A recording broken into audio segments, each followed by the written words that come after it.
share this to those who are here today, but then also those who come later who want to see the content too. So just to start, now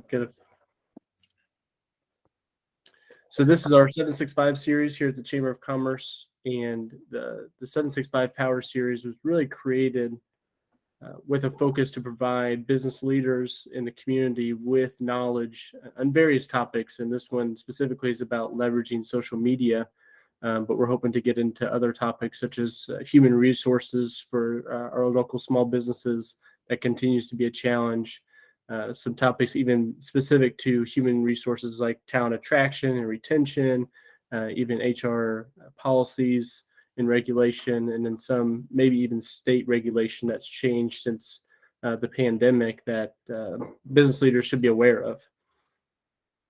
So with that, I'm going to introduce our speaker today, our guest, Kate. So Kate, prior to Yield, Kate was a distinguished communications professional based in Chicago with more than a decade of experience at top global communications firms, including Burson Marsteller, Edelman, MWW, and Olson. During her time in the agency world, Kate was a strategic and creative leader and oversaw numerous award-winning product launches, media luncheons, celebrity partnerships, influencer programs, and large-scale events. Today, she leads an independent marketing communication agency that brings together more than 2 decades of corporate agency and consulting experience.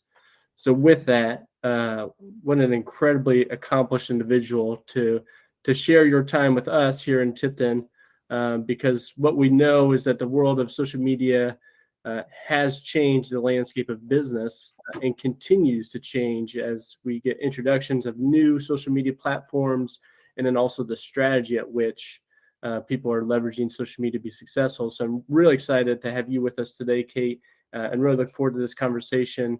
And I'm not sure what type of presentation you've planned, but feel free to engage the audience. But I would request that those who are with us, I think everybody is muted at the moment, but if you're not, just so we don't have any interruptions throughout the presentation, to remain muted until a question might arise. So with that, thank you, Kate, and the floor is yours. Hi, thanks, Keegan. That was a great introduction. Thank you. I appreciate it. I'm really glad to be here. I wish I could be with you all in person. Maybe in the future we could do that once everyone is meeting again. But there's a lot to cover. As I was, really honing in on what I'll be sharing today, even just thinking through, there's still so much that we could dive into that goes beyond what I'm going to, share here today. And so I do have a presentation, and I think I can do, we can share screen or something. But as I go through it, I definitely, would love to hear people's thoughts, questions. If we want to use the chat, that would be, I think, a good way to do that. Because I do want this to be a discussion and something that's, really helpful and useful for everyone. So with that, like I said, I do have a presentation. So I think with Google, I just do the share screen. I think it's a present now, the little upward arrow at the bottom. Okay, got it. Perfect. Just 1 second. Of course, I have to update a preference real quick. Oh, shoot. Okay. Let's see if this will work. Let me try this one more time. Yeah, I just wanted to do one more. Let's try this. Okay, sorry about this, guys. I thought I had my preferences updated. Let's just let me see if I can just try one more thing. Okay, so I am going to just pop back in, and then I'll be able to share my screen with no issues. Okay, so I'll be right back, guys. All right. Okay.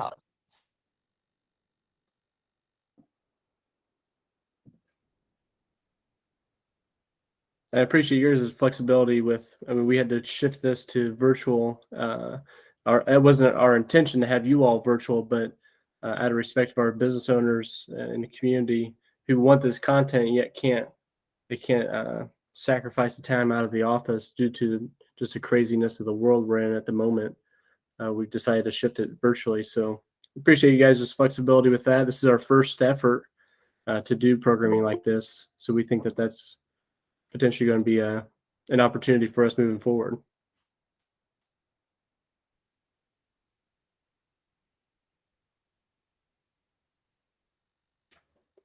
I think we just need, yeah, you're muted at the moment, but Hi. Okay, we're okay. back. Here we go. All right. So,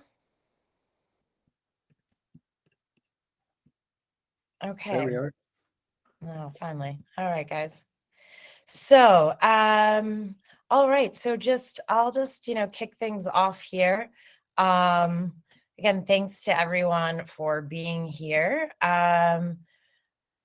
Just quickly, I guess I want to just before we kick off, I'd like to get a sense of from everyone, who is everybody currently using social media for their business? Just kind of raise your hand so I can see that, or not. It looks like everybody's nodding. Okay. So you are currently using it for your business or your brand. Um, Everybody has pages, set up. It's, we don't need to go through basics. Was that kind of clear? Right. Okay. But if you have any questions, we can always stop and pause, but I just wanted to make sure of that. So, um, as we, just kind of overview of what we'll be discussing today, and I can definitely share I can share this with everyone after the call and some other resources as well if anyone's interested. But just an overview, I kind of want to start with why. So we'll discuss that. And then, next is setting your goals that really make sense for your business. So we'll discuss that a little bit. Researching and understanding your target audience. That's very important in determining your strategy and your content. Um, Even no matter the size of your business, establishing your metrics, your benchmarks, your goals, determining what those are, benchmarking those and then going from there. We'll also talk about, curating and creating and content. And then lastly, in the full cycle, assessing and improving. So that is, again, that's a lot to go through, but I'm hoping that we can go through here at kind of a high level, and then I'll answer any questions, of course, that anyone may have. So first of all, just starting off with, the why, asking yourself that as you determine your, strategy. We're nearing the halfway mark of the year. So, if you want to kind of think of a business and as your calendar year, you're going into the back half of the year, the last 2 quarters. So, you can really, use this time right here in June to, really kickstart your social media activities and your strategy for the remainder of the year. And, doing that, where you really want to start is this, kind of the why. Why do you, why are you looking to spend your time and some of your energy and possibly money on social media marketing? These are many of the common, ways. Improving your brand awareness, engaging your community, selling, obviously.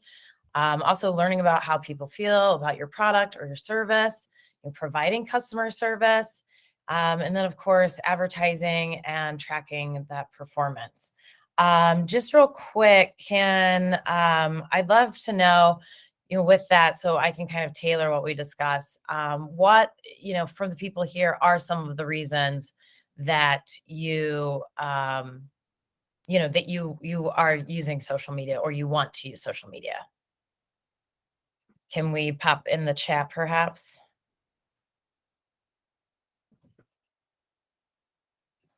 So here's some of those.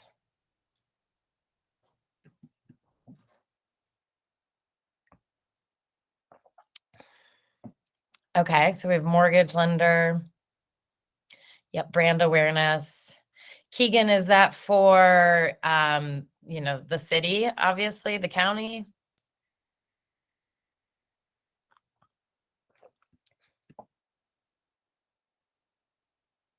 Gotcha.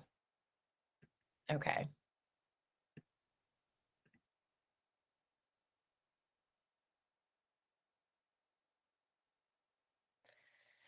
Okay. So Carly, yeah, promoting listings, but promoting your office as a whole. That's good. Yeah, that definitely will help get the brand out there. Oh, great. Right. Right. And Kara, what sort of business are you in?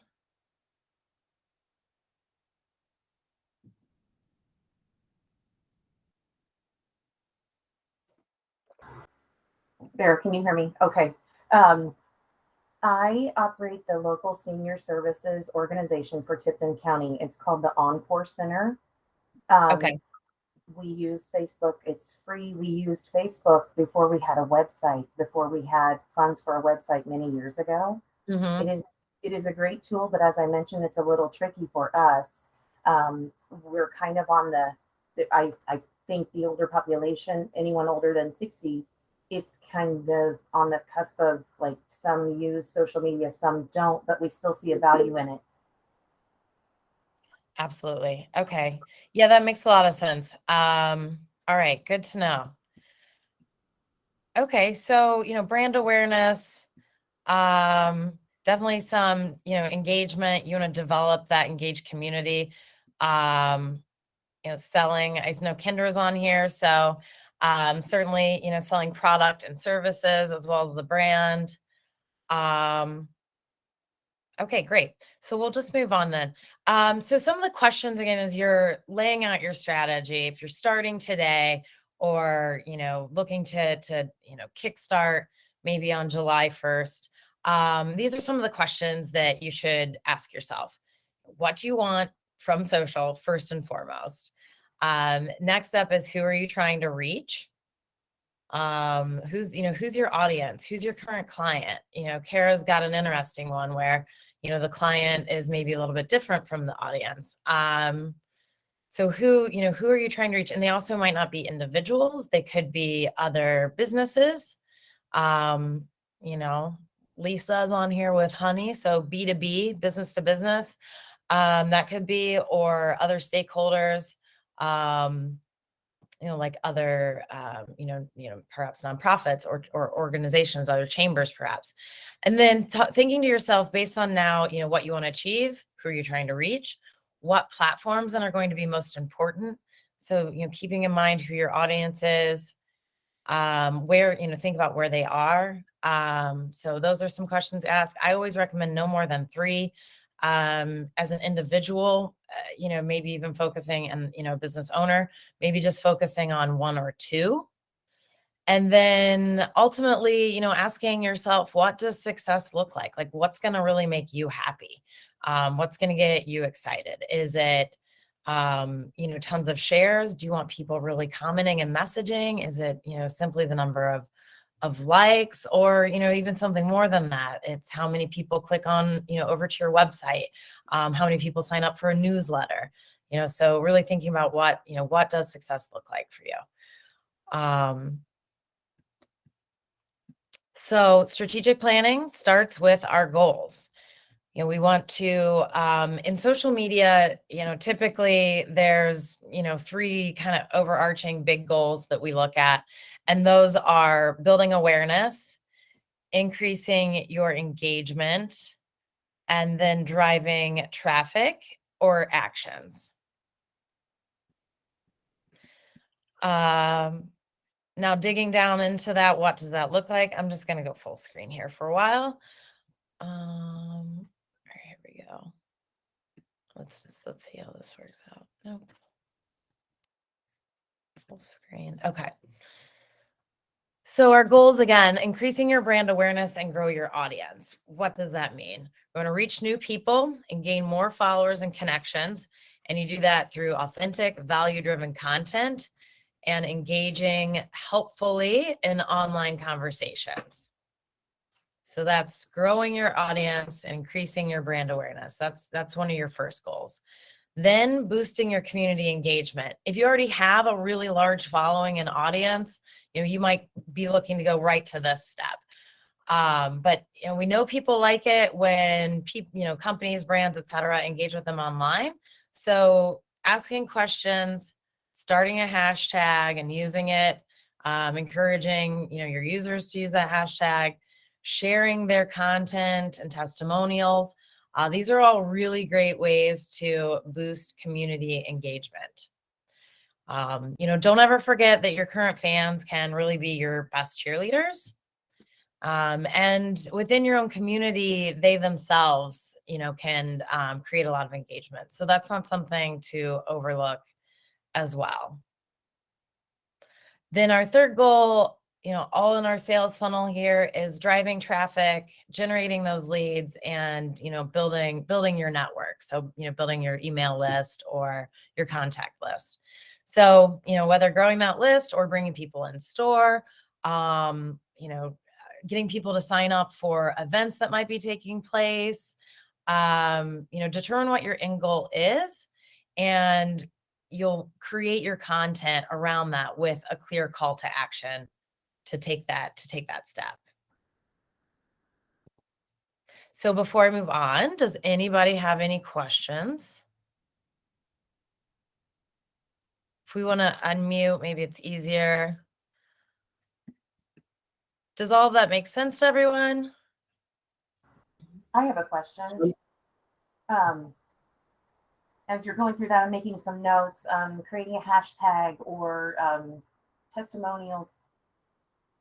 What are your thoughts on, I go back and forth, I don't really know what the best answer is, but allowing your audience to comment and answer questions without that getting ugly because of the one or two people that are just trolling your page or something. Like, that's kind of a I always take a pause when something Sure. bad is going on. So here's what, a couple things. On your page, certainly I would, recommend setting up, your page standards and your community standards of what your mission is, what you expect, and what, you won't tolerate. You can, and, a lot of, obviously, I'm sure we've all seen that when we join a group on Facebook, kind of those community standards. If you do have a routine issue with someone, just, as part of community management, I think, blocking. I mean, honestly, if you have somebody who is really not providing any value and is possibly misinforming, it's unfortunate, but that's also, kind of your responsibility is to, manage your community. And so if ultimately you need to get to the point where you're, maybe blocking somebody, that is something that, you may have to do. But on the more, positive and, I guess, kind of on the being more on the offensive is even creating a post, and maybe once a month, it's just reminding people that you encourage engagement and community, but this is what you expect. And, kind of leading by example in that way. Thank you. We haven't had a ton of that, but our nonprofit, we're not a for-profit business. Our product is people, and it gets really sensitive. I've only had an issue really once, and yeah, we were able to take care of it. But I always hesitate to, I'm reading some of what you're putting out there, like a hashtag or encourage maybe a testimonial or a story or thoughts.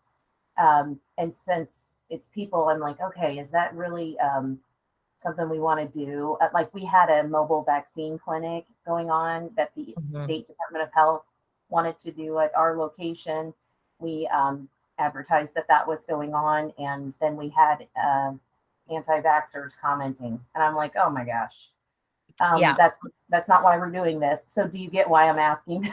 Yeah, absolutely. Yeah. And that's, that is part of, unfortunately, kind of the state of affairs these days. But again, I think, just being,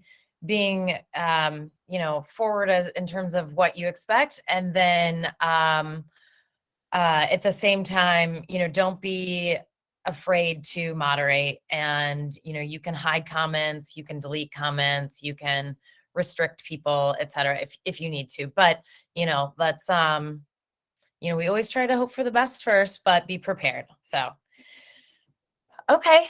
Good. So we went through these fairly quickly. But again, we want to start with, you always want to start your planning with your goals. And those are typically these three: the building awareness, increasing your engagement, and driving your traffic and actions. And I think it's important to focus on all of these items. Simply building awareness without moving people to take action, that's like, what's the point, right? So, I like to see, I like to consider these as, really steps in kind of the ultimate sales funnel as you're trying to push people into taking that action. But also you can think about your content around these goals too. So if you're posting, several times a week, a post could be built around building awareness. One could be around increasing engagement, and one's more focused on driving traffic and action. So you can, think about your goals as also ideas for content and inspiration. Okay, so once we have thought about our goals and have written those down, and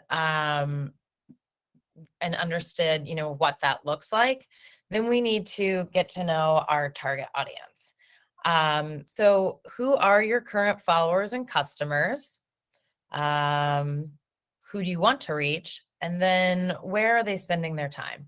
So you may be wondering, how do I know who our current followers and customers are? Depending on depending on the social platforms that you're on, you can access, free analytics and data through those platforms. So on Instagram, on your app, you can go into the insights in your settings, in your profile. You can learn more about your following there. You can also learn more about each of your posts that you put out. You do have to have a business or creator account to do that, which that's simple as, changing the your setting on Instagram. And then on Facebook, personal accounts do not receive insights and data, but if you have a Facebook page of any kind, you do get access to that. And so I highly suggest, if you haven't already, just, get in and dabble around with that. The more you look at it, the more you'll understand it. And as we progress through here, we actually do talk about what some of those metrics are and what they mean. But who has, everyone here, who is familiar with, with analytics and metrics? Or is anybody, I guess, is anybody not familiar? So we have some not familiars. Okay, so we do have people who are unfamiliar. All right. Okay. All right. Well, then we'll dig deeper into that as we go on. But maybe then just anecdotally, we'll talk about, who is your current following or customers. And again, we'll get into how you can find out more. But think about too, who do you want to reach? That could be oh, okay, Michelle, that's good. All right, cool.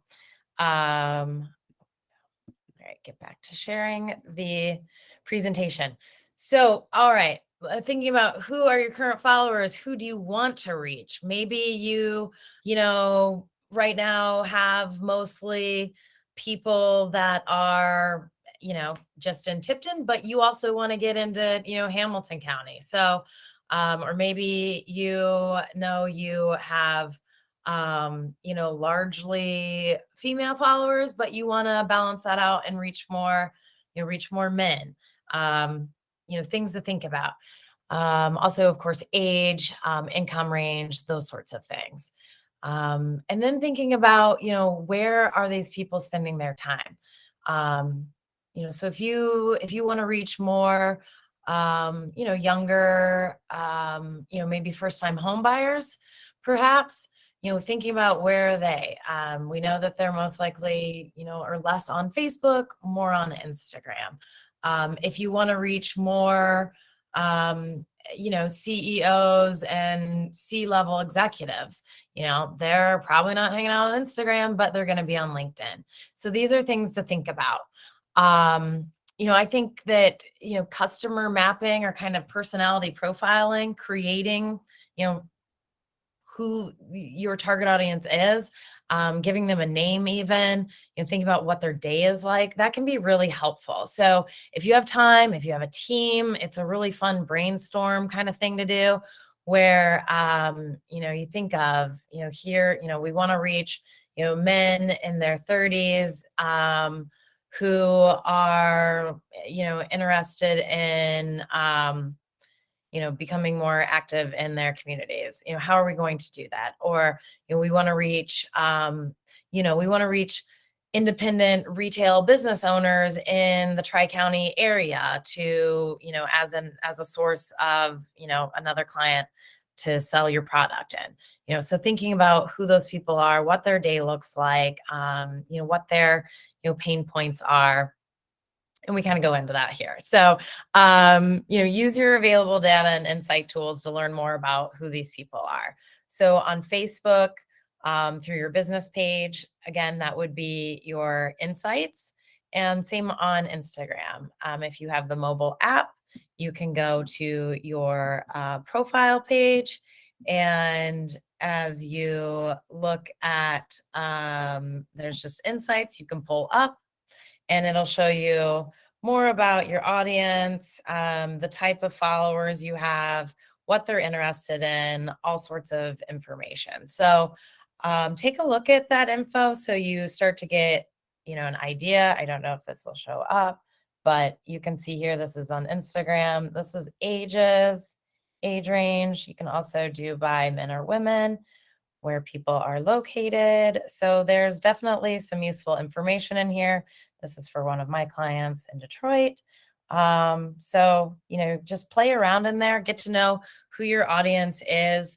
And then again, you need a creator or a business account to do that. And that's just something, again, that you can do easily in your settings on Instagram if you haven't already done that. So then thinking about who your ideal customer is, like we talked about, kind of mapping them out, what their personality is, their behaviors, their needs, etc. And then thinking about where they are. You just don't want to spend, your time where they are not, and you want to focus on where they are. Does anybody have any questions about understanding your audience, or determining who your ideal customer is? So in some of these conversations, I think for an entrepreneur to begin the practice of identifying their ideal customer or audience member could be a challenge. Are there resources that they could use, or maybe it's a professional? I mean, is that the next step that they would need to take to begin that process? Well, I think, depending on your business and how, how deep you want to go, that is something that you could, talk to, yes, like a marketing professional, and learn more about, who your current customer is and what the opportunity is. That would be something that, could be a really great follow-up, actually, Keegan, of, who understanding your customer, and learning more about them and finding, but, I think just as, as a solo or an entrepreneur, I think kind of just, again, putting yourself in the shoe of your current customer, and backing, just kind of like backing out from that. So thinking about what their day is. One tool that a lot of, marketing people will use when, in kind of embarking on this is thinking about, like, from the moment they wake up, this person, say it's, a 35-year-old mom, living, in town, with 2 kids, what would her day be like? She wakes up, she does this, she starts the coffee, she, takes care of the dog, the kids get up, she starts the cereal, like literally going through what her day looks like. And, so for some people, that is a helpful tool and an exercise, and just determining again, like what their needs are, what their pain points are, and, what their routines and behaviors are. But I think that would also be a great, other 765 session, because I think that could be a whole deep dive for sure. Okay, great. So we will keep moving on. Now, again, as I said to the start, no matter the size of your business, establishing metrics and key performance indicators is really important. Why is that? Because you want to know that what you're doing is making an impact and is, moving the meter, right? So some of the ways that we measure in social are reach and impressions. We'll talk about what that means. Likes, I think everyone's very familiar with that. Clicks, that's another form of activity. Engagement, hashtag performance, and then your overall sentiment. Now, you don't have to track all of these at all. I think really just starting out with, your reach, your impressions, and your likes is a great place to start. So, really, like, again, if you're starting right now, I would look at exactly, write down where are, how many followers do you have right now? And, start tracking from there. You can then use your apps to understand more about your likes, your clicks, engagement, etc. But really just looking at, the growth of your following, that's kind of priority number 1. And then these others, you can determine what makes sense for your business. So reach and impressions, you'll hear this a lot. Reach and it's easy to get them interchanged, but reach is the number of unique people who viewed your content, who viewed your post. Impressions are the number of times people viewed your content. So if you see these numbers when you're looking at some of your insights and analytics that Facebook or Instagram or LinkedIn might provide you, that's the difference. So reach just shows you how many people saw it. Impressions is really showing you that, maybe they came back to it or they engaged with it. They saw it, several times. So those numbers are usually, they are different, but they're usually not wildly different. So, if you have a reach of 100, you might have 115 impressions. Now, your likes, those are, those could also be hearts, thumbs up, a laugh emoji, etc. Those just all show that people are responding to your content. Now, if you decide to start using ads to reach more users, it is important to look at, organic versus your paid likes. But overall, a like or of any sort of action that shows you that people are engaging, that your content, resonated with them, that that was good content, right? So that's the easiest way to look at your content and see what did well, what didn't do well, and you want to do more of what did well. Now, clicks, this is different than likes, and that clicks means somebody literally clicked on the content. So that could be, opening it up so that it's, it's a full post. It could be clicking so that they can read the full caption. And it can also be clicking over to your profile. So that just means that, again, somebody wanted to engage with your content more and that they are, curious and that they took an action. So again, as you're looking at some of your insights, this is a little bit next level, but it is really helpful as you're trying to understand what types of content people like more. And then these last three, sentiment, your hashtag performance, and your engagement. These are all, they're great to look at and to track if you have the time or the team to do so. But they certainly aren't necessary. You don't want to get overwhelmed and not do anything. So again, focusing on, just your likes and your reach, those are really going to be the most helpful to start.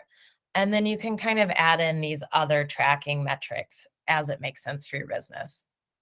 But sentiment, clearly just measuring, how people react to it. If they're commenting and they're kind of like, what? Or if they're like, this is awesome, you can get a sense from that if, how people are responding. Hashtag performance. So if, for example, hashtag urban homestead, people start using that in their own content, that's awesome. You can encourage people to do it. Maybe they come in, they take pictures, they're throwing it up on Instagram or on their social. One way to engage with people is encouraging them to use your branded hashtag. And maybe even this is a content idea, but you can create a campaign around that. Maybe it's a contest. Show us your urban homestead at home, or when people come into the store.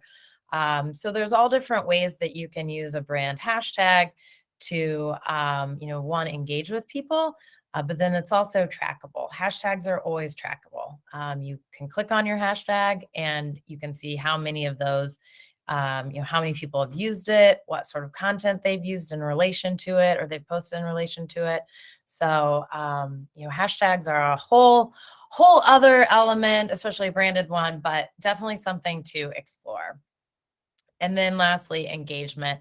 This is the cumulative of your interactions divided by your impressions. And so engagement, this is also a metric that you will sometimes see in like Facebook analytics or Instagram analytics, but this shows really just how well your audience is perceiving you and your content and their willingness to engage with you.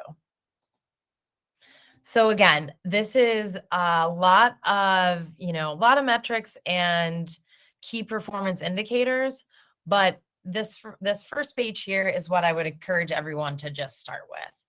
I would, get an Excel sheet started or a Word doc and just do month to month of, who, where you're starting at for your followers, so that you can continually, gauge and understand how your audience is growing. And then looking at your content, the number of likes that you're getting and clicks that you're getting.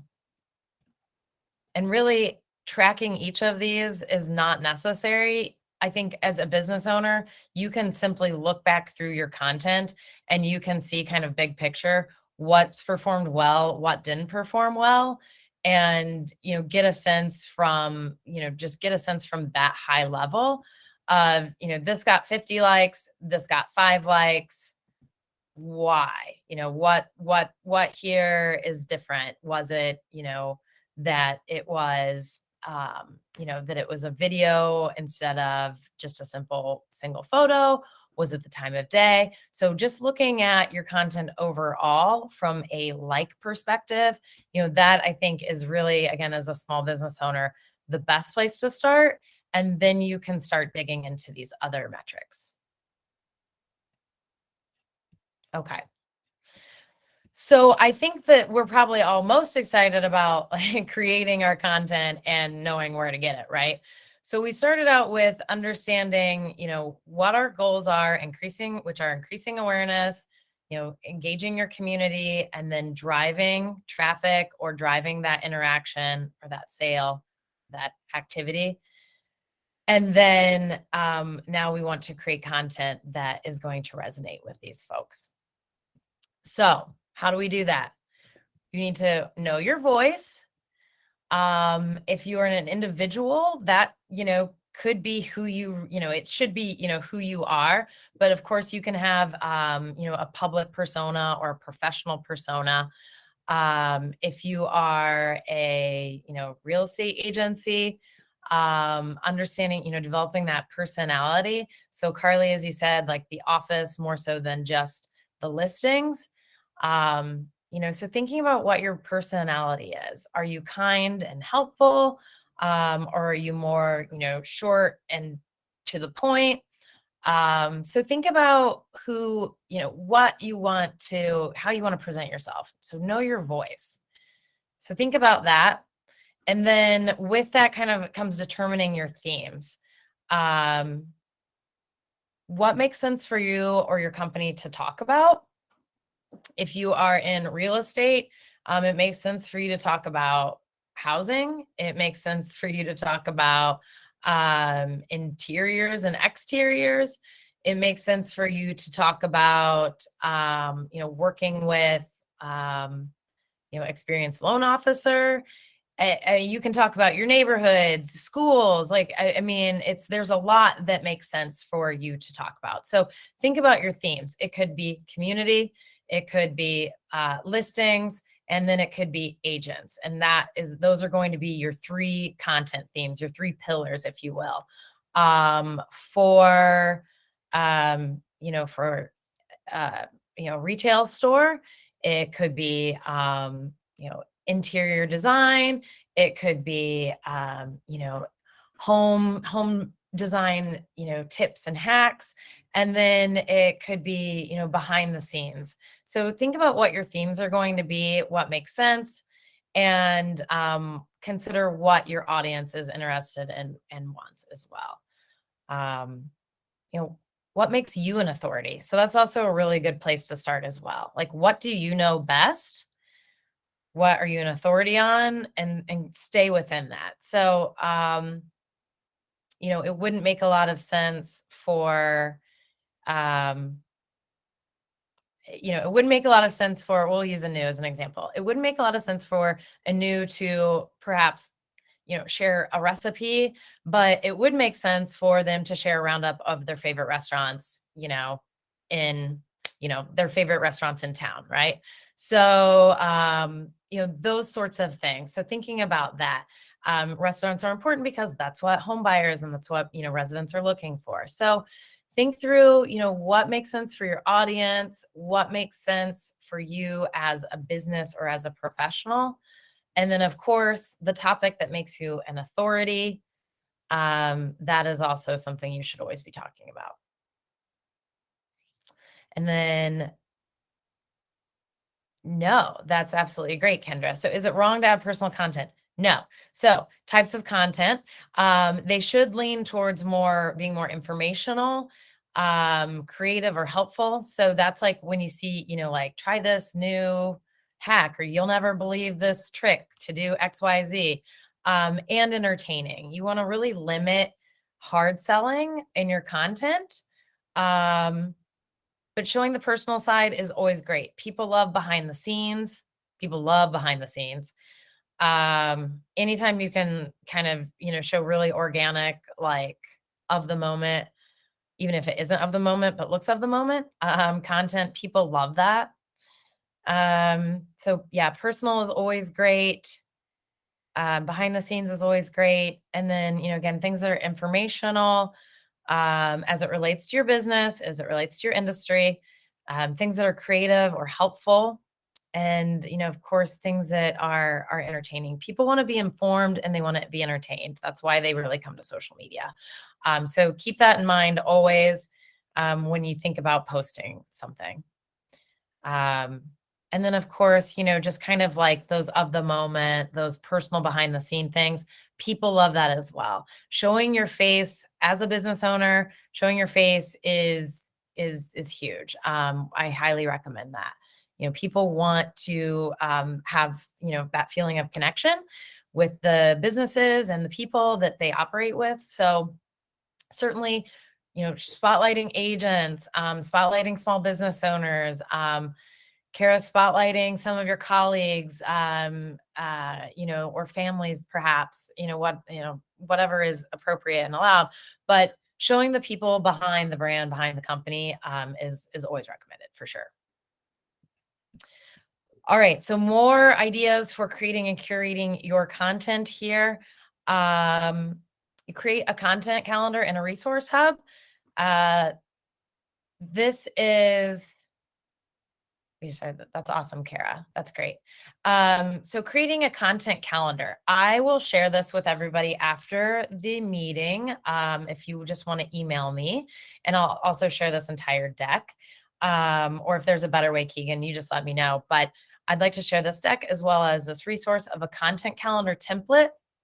And it's simply, an Excel sheet that is a month, and you map out each week, each day, not each day, but each week of your content. And it makes it really easy so that you are one, prepared. You, aren't rushing around thinking about what to post, that day or in that moment. And it also ensures that you are remaining consistent. That's very important. And you're staying within your themes, right? So those themes and those pillars that we identified earlier, your content calendar is going to help make that very simple for you. So, keep in mind your themes, find those sources for inspiration. Don't ever forget your local events. Those are easy to tie into, so obviously I'm, sure maybe everybody almost was talking about Tipton on Tap. So that's something great to tie into. Of course, your holidays from Mother's Day to 4th of July, all of your major holidays are something that you can create content around if you'd like to. Of course, keep in mind, a lot of people create content around the holidays. So you could be, one of many. But if it makes a lot of sense and you just, need some content ideas, use those holidays to your benefit. And then, of course, National whatever day, right? One of my favorite websites is daysoftheyear.com.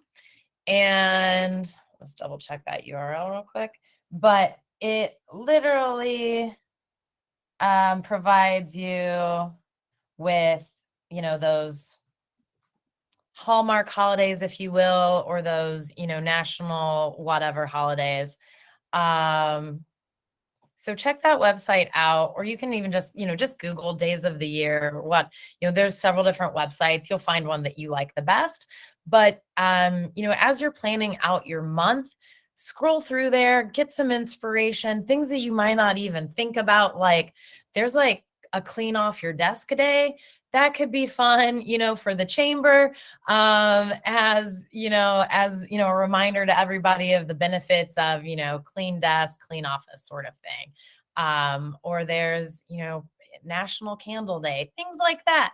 All sorts of things that you can use to create content around, to create sales opportunities around, create possibly even PR opportunities around with local media, an event. There's all sorts of things that you can do with those. They seem silly, but I'm sure you've all seen them on TV or, in roundups online or on social media. But people love those, day, national whatever days. So leverage those. Now be consistent. Again, this is just, commit to posting 2 times a week, 3 times a week, and stick with it.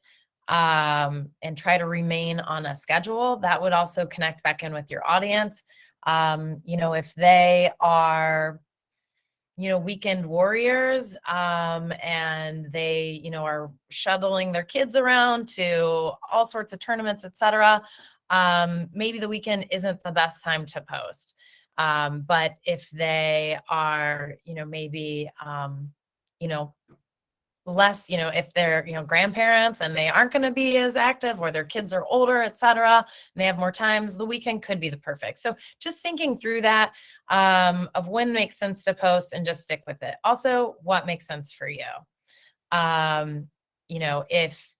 If you don't work on Mondays, if your shop's closed on Mondays, don't post on Mondays.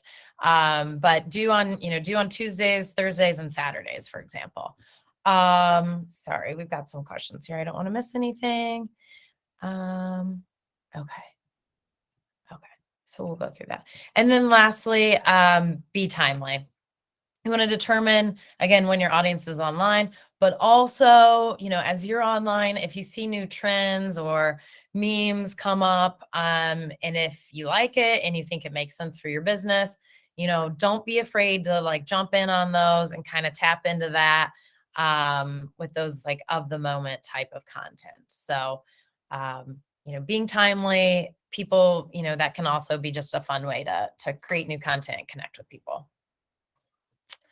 All right. So one more little tip here. So these are some of the things we've talked about, but all of your content, you really want to build trust.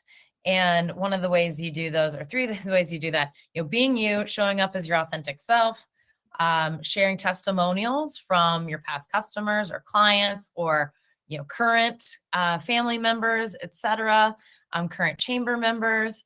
As you go on and promote the 765 series, even testimonials from this one. Hopefully somebody's like, I learned so much and it was awesome. And you can use that to promote future ones. And then adding value more often than you ask for the sale, as we talked about, so sharing information and entertaining people, informing them, providing them with things of value.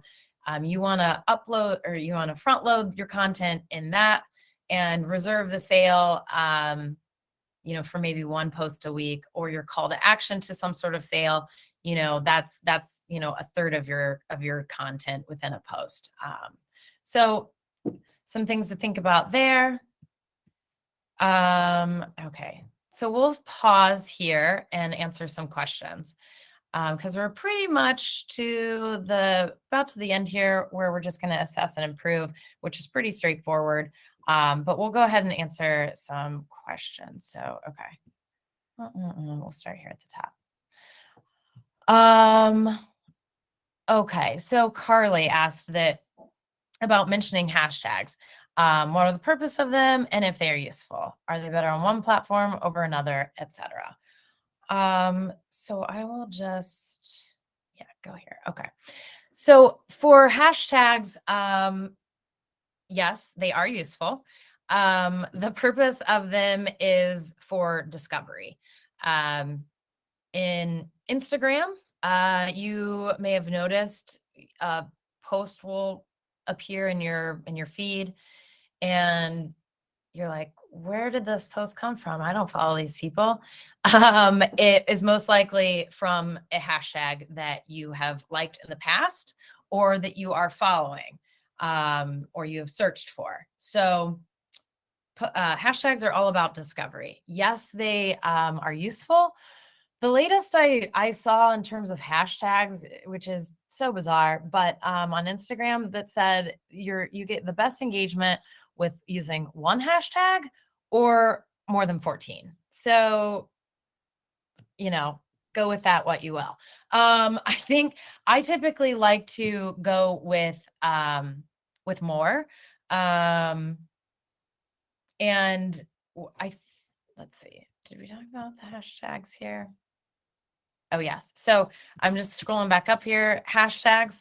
So I always like to think of them in this, kind of 4 categories of your industry, your product or service, your customer, and then where you're at.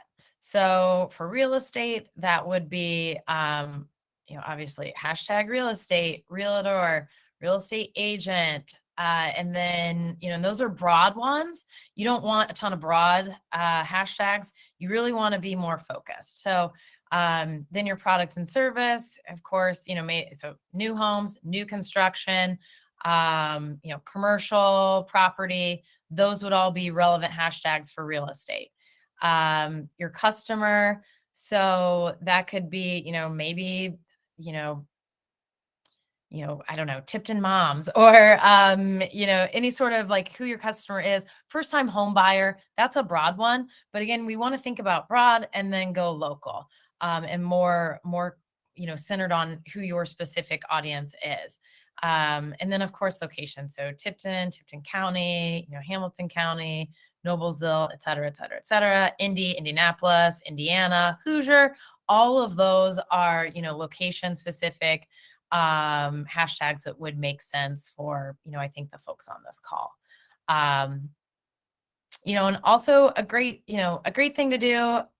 This is a tip that I don't have in here, but, check out your competition or your colleagues or just others that are in your line of work and see what they're doing. Check out their posts and their content and their hashtags. Work smarter, not harder. And, I would absolutely create either a text message to yourself or a note on your phone or on your computer of different hashtag sets, and use those hashtag sets. I also would recommend not using the same ones all the time. Data shows that the AI learns that and they don't like it so much. So you want to swap them up a little bit. But yes, so hashtags. Instagram, definitely. Facebook, less so. LinkedIn, yes. But I would also keep your LinkedIn hashtags to like 12 to 15. Hopefully there are people on here using LinkedIn. If you aren't, you should. Maybe not everybody, but I certainly think there's a lot of value for almost everyone to have a Facebook presence, and especially for the business. Facebook, LinkedIn. LinkedIn is also one of the fastest growing networks, and it's also one that doesn't have, it kind of has the lower amount of people creating content, which means, you have more opportunity to get your message through. So there's not as many people putting content out there, which means, your content has a better likelihood of being seen. So check out LinkedIn if it makes sense for you. But Instagram, Facebook for sure. Okay, so those are hashtags. Kara asked about creating a group within your page. So Facebook groups are a great way to, build a community. A lot of businesses have groups. I definitely recommend it. I think that, it's one thing to like a page, but, a group is now really an extension. It's an extension of a community, and in a lot of ways it offers you more opportunity than a business page. Now you might, what you will lose in a way is some of that, analytics and those insights perhaps. And certainly, you can't, you're limited on, advertising and sponsoring. But if you've got, if you have a good, if you have a good community on Facebook, or, if you're just getting started and you aren't as maybe, concerned about all those back-end analytics, a group could be a really great way for you to create an engaged following. I think, we all probably on here are on many groups, and we probably engage with groups more than we do business pages. So I don't think I think it's a great thing to consider. If you feel like you're not getting much traction on your Facebook business page, start a group, start sharing content there. Maybe not as much, maybe you have a slightly different, tone. But, a group is also a great way to have your community, create content and share content for you. So something to think about for sure. So Kinder asked, and we kind of talked about, is it wrong to add personal content to a business page? Definitely not, especially if it relates to your business. So, I don't think, I don't think anybody really wants to share, what they're having for lunch anymore, unless you're a food, influencer or you're a restaurant. But, I think something like if you're going on, maybe a scouting trip, and you're checking out, possible new, vendors or artists to work with, and it's, a selfie from the road sort of thing, absolutely relevant. And I think people would love that. And then also we talked about, sharing kind of, meet the team information. People love that too. And even if it's just one of you, it's just an individual, just popping in to say, hi, a little bit about me, things you might not have known, or, just different little things about yourself, are great ways to connect with your audience and just get them more engaged. And the more people feel like they know you, the more they want to support you, and, the more they want to share, your stories and your success. So that's great. Kara said that they started, I think, sharing, kind of meet the team posts, and it got a lot of attention. So Carly asked, is it more of a negative if you do a question post, if no one reacts to it? What did you do for your mother on Mother's Day? So those are tricky. I mean, I think for something like that, I think if you're providing senior services, I think a question like that would be a great question to ask, and would hopefully get, some people responding.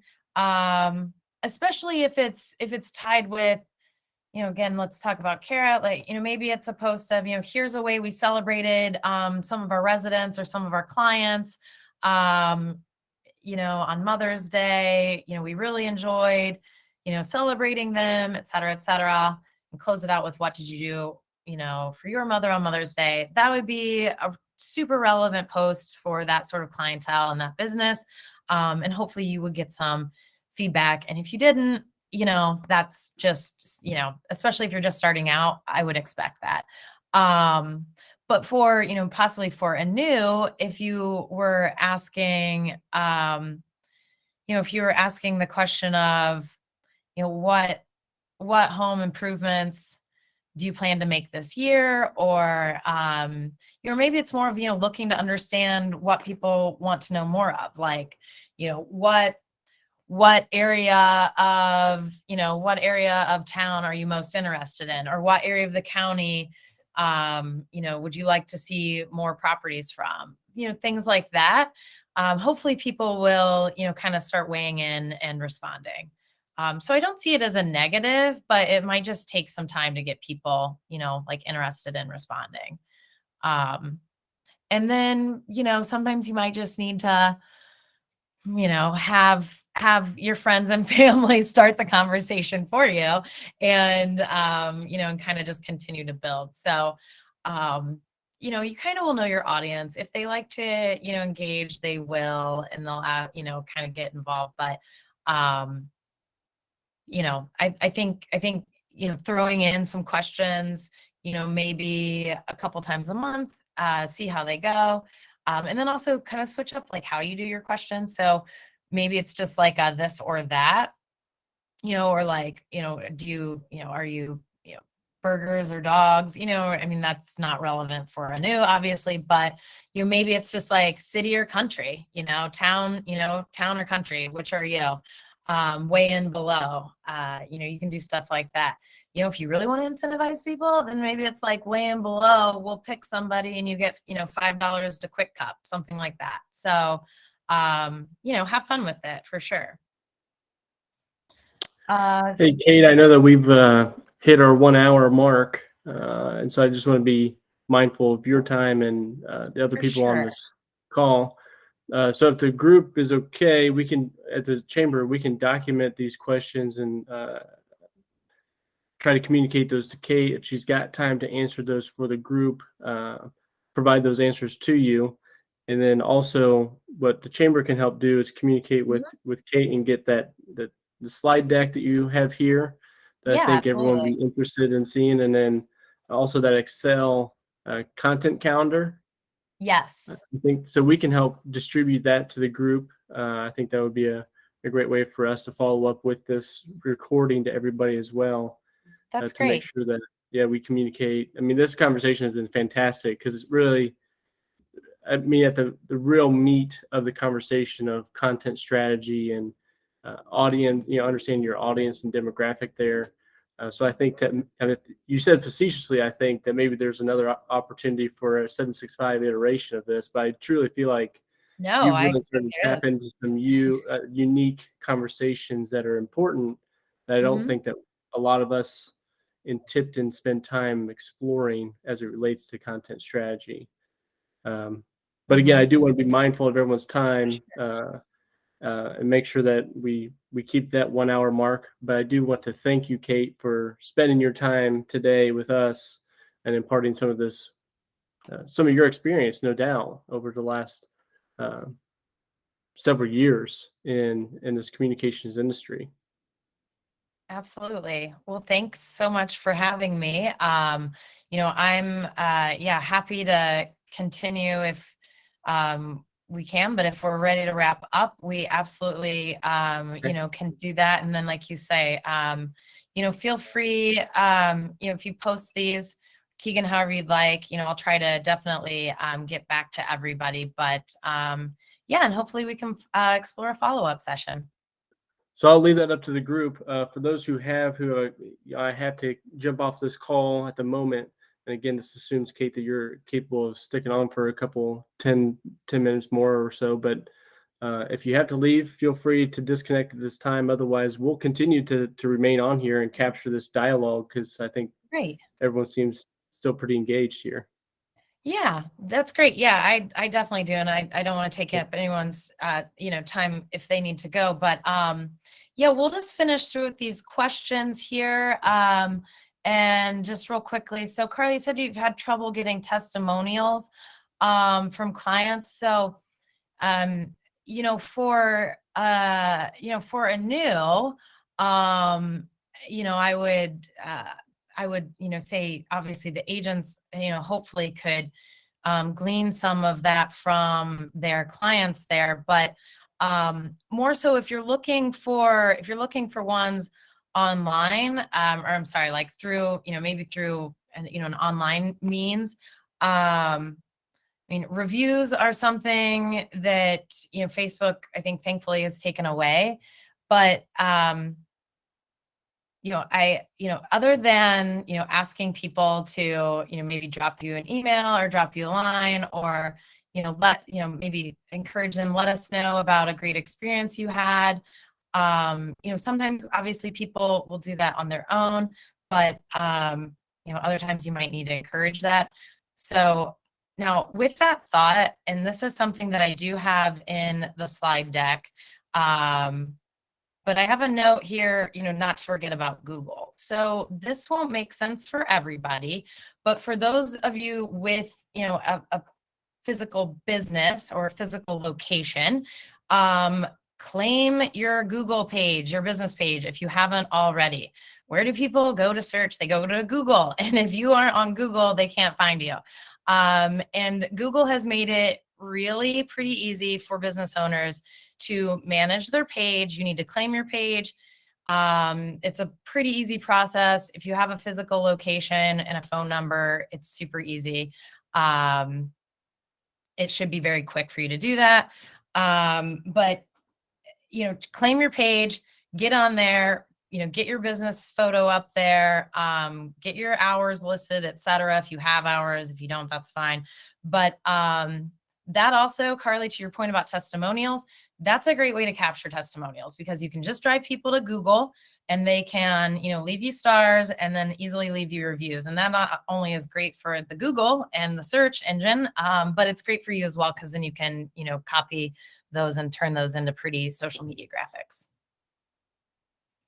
And really everyone here, I mean, even Hives on the Hill could have a Google business page. So I'll get the website going, Mom. So that's a great thing for testimonials. How many times do I post? I missed that from Kendra.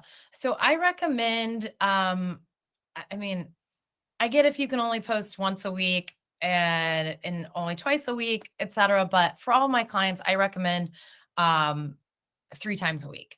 You can post more if you'd like, if you have valuable content to post and you have that large of an audience. But I think for most of us here, you know, 2 to 3 times a week makes the most sense. Maybe even 1 post a week. I will, you know, just note with that if you only post once a week, I wouldn't expect to see, major gains in your following and that kind of thing. If you want to grow your audience, you do need to show up and you need to be consistent. And you do that by, posting about 3 times a week. So, but if you just don't have a ton of content to post, once a week is going to be fine. At least at least you're there, you are posting frequently and you're sharing, content when you can. But yeah, I would say 3 times a week if you can. And then when to post, again, depends on your audience, but just general data shows that Wednesday, if you're going to post any day, post Wednesday. And Wednesday around, noon typically is good. You can tweak it here or there, move it around. But I wouldn't, post something too early if you don't have people who are up early. I also wouldn't post too late if you have people who are up late. So typically, just grandly, the data shows that Wednesdays and between like 10 and 2 are pretty much your sweet spot. And then from there, Tuesdays and Thursdays, people are often online. And then we see a lot of drop off on the weekends. But at the same time, if you post on the weekend, because a lot of other people aren't posting, you could see a lot of engagement. You might not get a lot of reach. So you might not reach a lot of eyeballs, but the people who do see it are going to, like it more. So things to think about. Let's see, what else? Determining audience, lean into already engaging and show our content or who you want to engage. I would think about, if you already have a really strong audience and then you have a secondary audience or a new audience and they are pretty wildly separate, I would try to blend those, so I wouldn't want to lean one way too much or the other too much, but I would try to think how you could create content that will engage maybe more so audience A, but not alienate audience B, and vice versa. And you want to have, kind of a blend of that. Let's see. Create something specifically for LinkedIn versus Facebook and Instagram. Okay, so Instagram and Facebook can pretty much be the exact same post. And the great thing is, with Instagram, you can push it automatically to Facebook and it pretty much shows up exactly the same.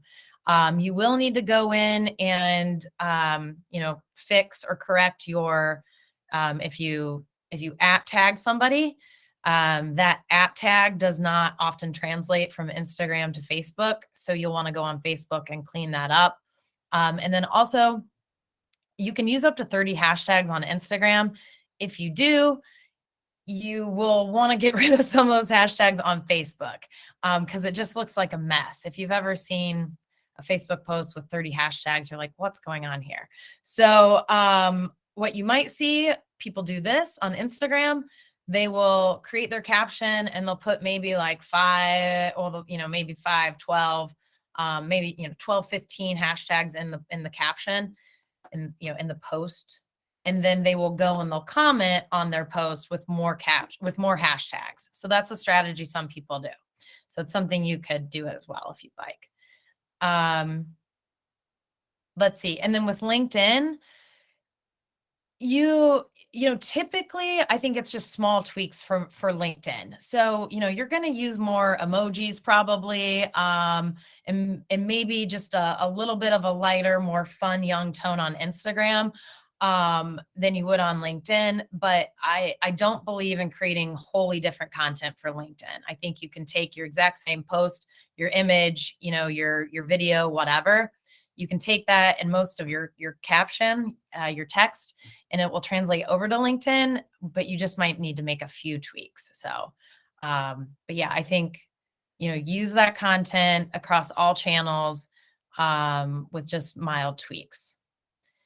And then Lisa asked, how do you attract people to a new page group you might start for a business? Okay, so when you start a page, you can invite on Facebook, you can invite, you can invite your friends in essence. So that's the best first way to do it.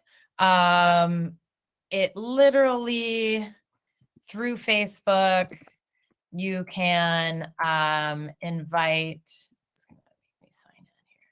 But you can invite, so if you're starting your page, there's a place on there to invite your friends to follow this page.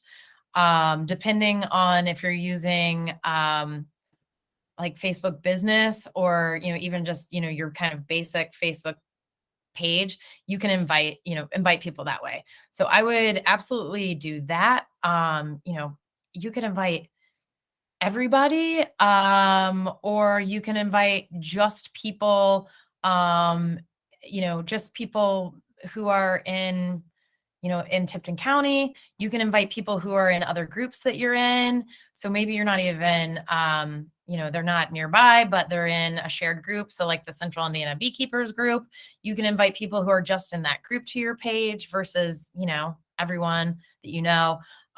So that's a great way to get people. And then also share your page. So share your page to your personal page. Encourage your friends and family to share your page to their personal page.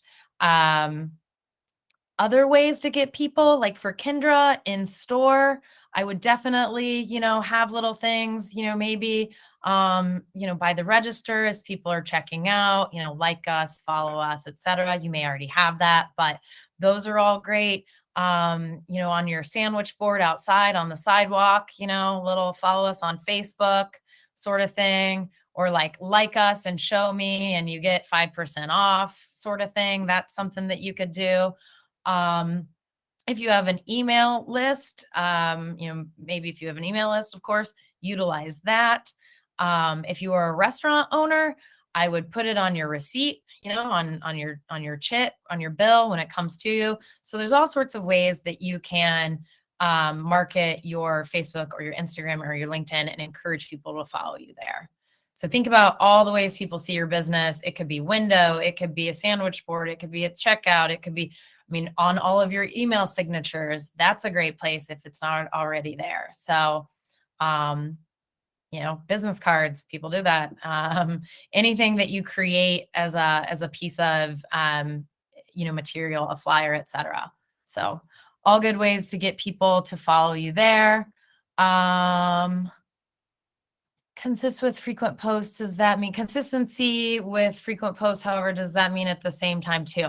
Typically, yes. It does not have to be the exact same time, obviously. But, if you consistently post it, between 10 and 2, and then you put up a post at 9 o'clock at night, it might just throw your metrics off, I guess. But you also might find, holy cow, I've got a lot of people sitting around, not watching Dateline, but pretending to, and they're actually scrolling their phone, So definitely play around with that.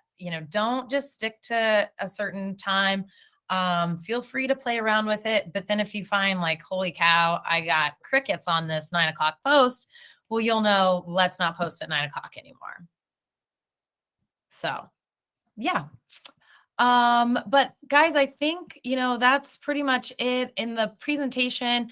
I just had a quick thing about assessing and improving. So I think on a monthly basis is best. Just take a look back at your content, what performed really well and why. You could even use the content calendar template that I will share with you to, circle or highlight the ones that did really well, and, continue to, learn from those. How do I post more of that? And keep going from there.